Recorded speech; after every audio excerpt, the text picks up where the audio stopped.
So we have seen last time how the new creation, a new and marvelous creation, is governed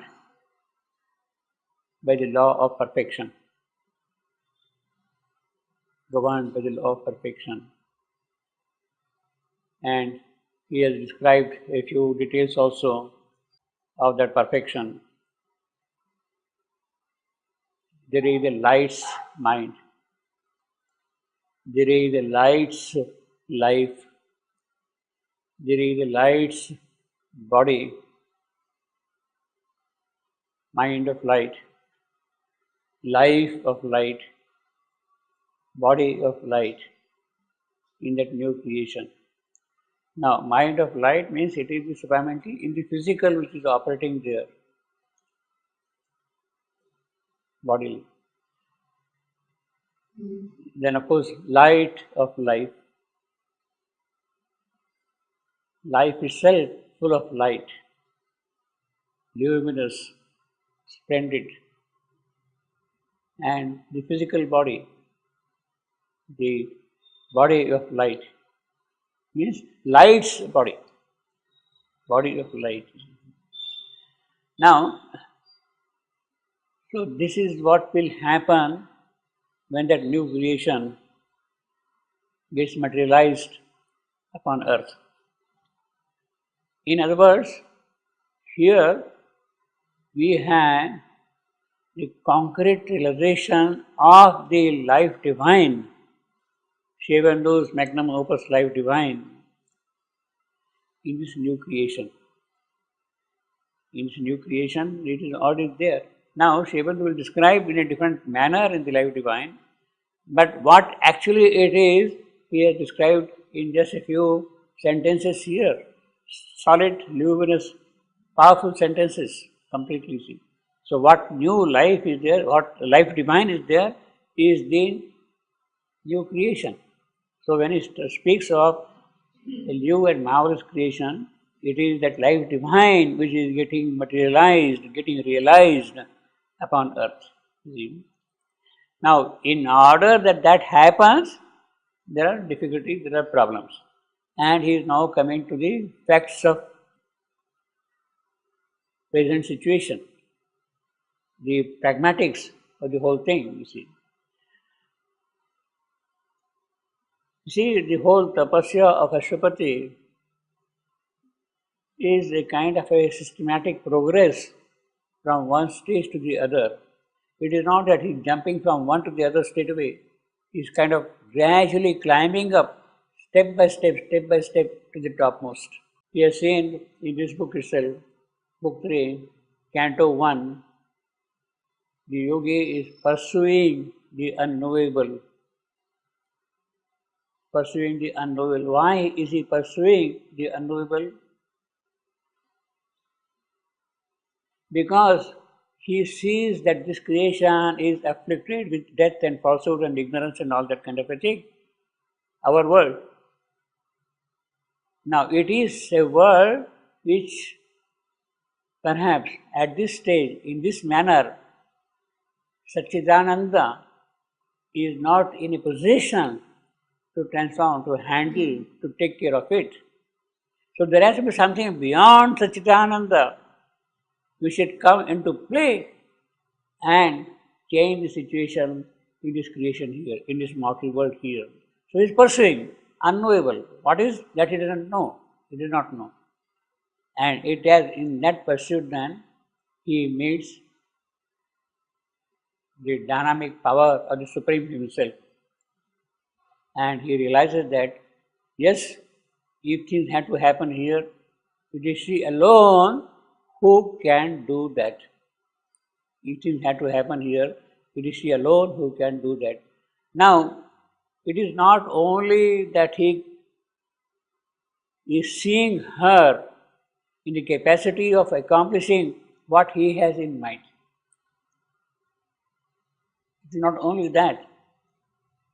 When he goes beyond Satchidananda, approaches the unknowable, see the divine power herself, the omniscient goddess herself present there, then it is because of his approaching her in the identification of his with her, his complete surrender to her, that a new and marvelous creation arises. So you can see the first canto is the unknowable, the second canto is the adoration of the Divine Mother.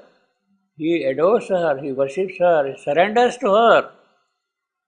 And it is as a part of that surrender, when he starts looking down, he looks down here deep, then a sudden and marvelous creation arises. These are the kind of sequences which you have seen in the whole narrative of this particular aspect of the new creation coming up. The pursuit of the unknowable, going beyond the transcendental, beyond Satchidananda, surrendering himself to her, who is the Supreme Shakti, who can really bring out a new, that is why it is a new, which is not present even in Satchidananda, new and marvelous creation. New creation he has already therefore established in that sense. And once that is done, then his approach is to pray to her. He has created that new world in the transcendent now, with mind of light, with life of light, with body of light. He has created that world. The whole world governed by the law of perfection, and now it has to come down here. So we have here, we can quickly run through some of the sequences here.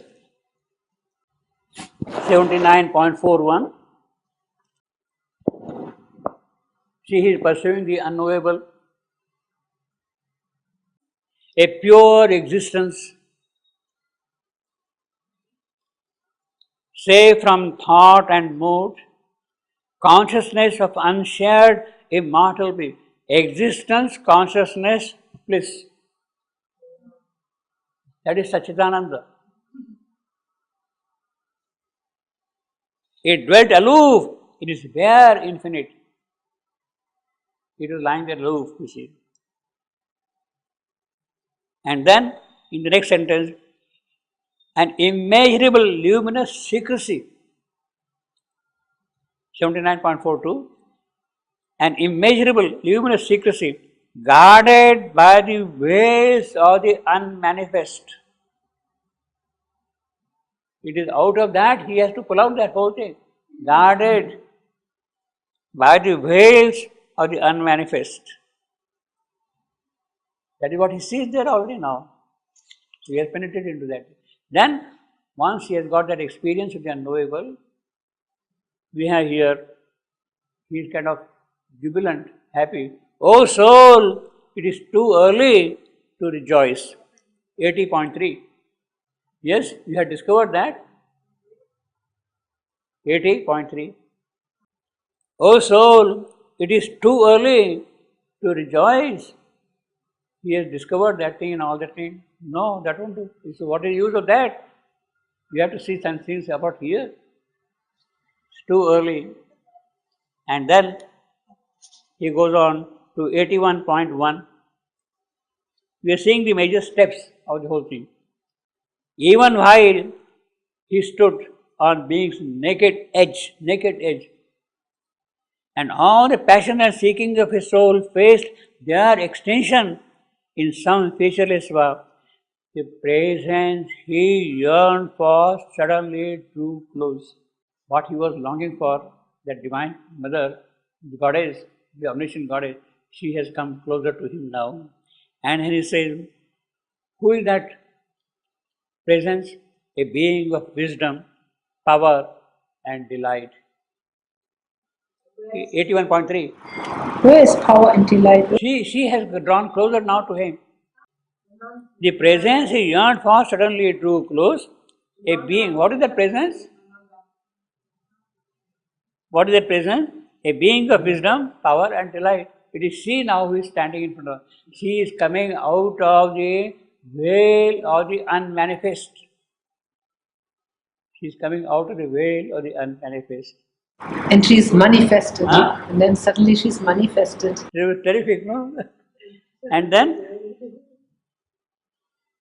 when he saw that all, he of course worships her and all that. We are jumping to now 81.26. 81.26. Our self shall be one self with all through her. That is the experience of oneness, what we have been seeing. But oneness through her, that is important.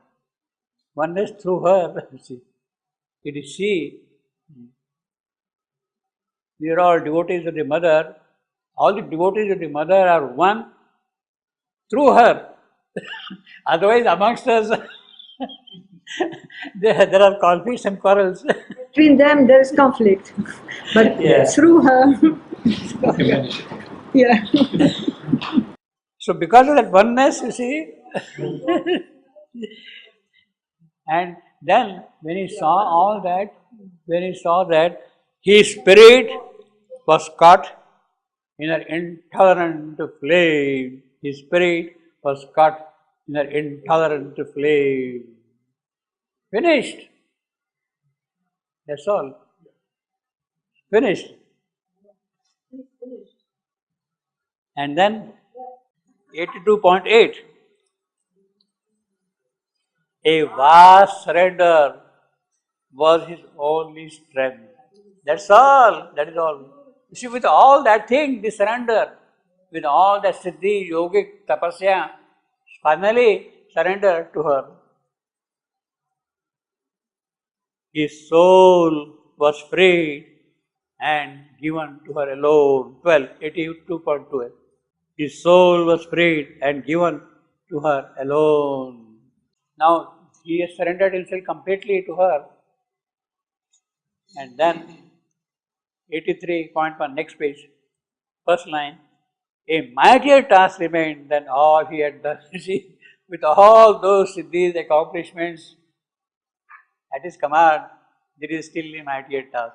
So you see, after his complete surrender to her in this manner, comes into picture the mightier task. The mightier task is obviously the creation of the new world. Creation of the new world.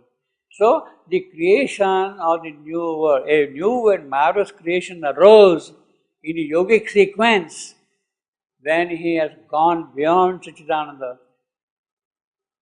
chasing the unknowable, meeting the divine omniscient goddess herself, surrendering entirely himself to her, then the mightier task begins of creating a new world.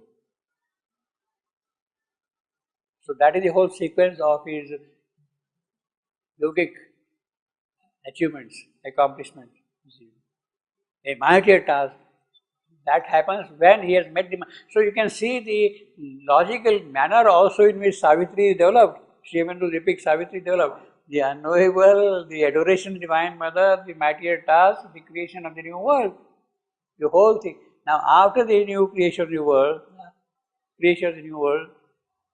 then the conflict between what is now and what should be, he has to attend to that.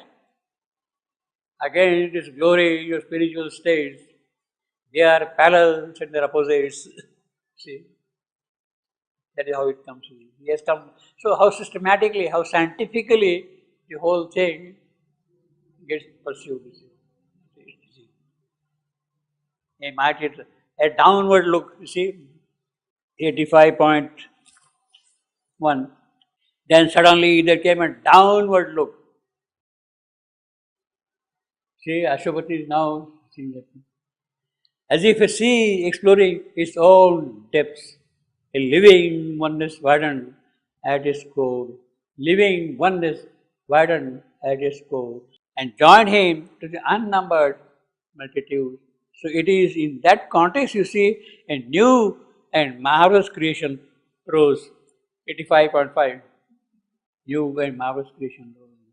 She's down below, the oneness is there everywhere, and then out of that tremendous class, a new and marvelous creation arises.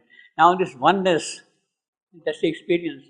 We had the same experience in the case of Savitri, when she is pursuing her yoga. 130.38. Only some last annulment. Now it is the same thing, pursuing the unknowable. Last annulment. Savitri was told to annul herself totally, that only God be. Annihilation's vague, indefinable step.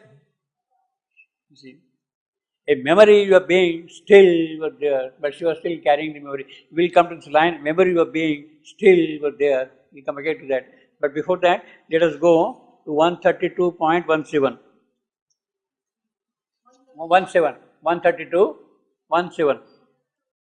Her spirit saw the world as living God. Saw the world as living God. He saw the one and knew that all was He. And saw the one and knew that all was He. Now this to be read again in the context of a new and marvelous creation. Saw the world, living world, what? This one. To be seen again in the context of new and marvelous creation. She saw that. She would have annulled herself totally, but then she would have merged into the absolute completely, gone away. But then she is carrying a memory with her. Memory, 130.38, memory. A memory of being, and it is that memory of being which is holding her back, which is holding her back to earth. She has a work to do. How can she disappear? And she saw God, oneness of God everywhere, new world again. So she again gets scared. So these are all interconnected, you see. Savitri has the same experience as Ashwapati. Ashwapati? Ashwapati and Savitri has a similar experience. Yeah, well, The new creation. as far as new creation, but now the difference is he has created out of his yogic siddhi. She has to get it manifested. That is the difference. Yeah, so she manifested. He He pulled it. She has done, he has done. Now to bring it down, that is her job. Yeah. So she sees everything from that angle now. She sees things from that angle. You see. Actually, they're not exactly similar. No. not exactly similar. I have understood it.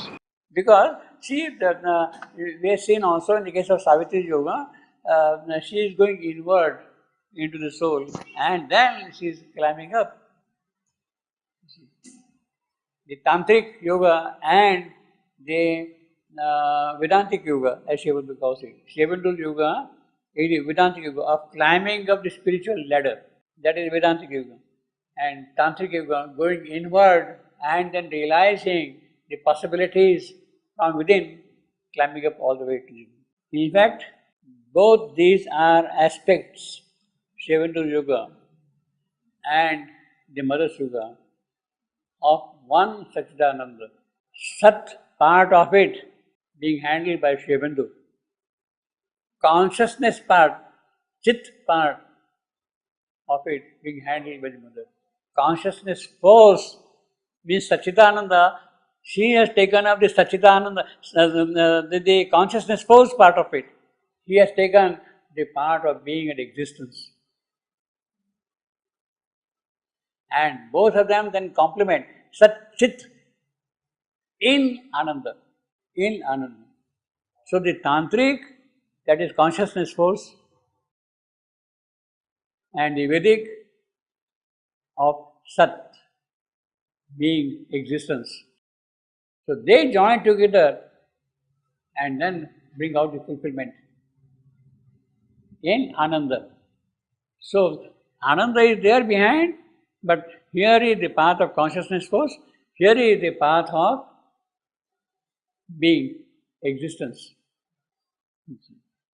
That is Shivandu's, means Shivandu, we can say, is going by consciousness, sorry, by Sat part of it, Mother is going by consciousness force part of it. The dynamics are different. The dynamics, ultimately they are one. You can't make a separation between Sat and Chit. So it is this double fulfillment which has brought out into the whole the description here.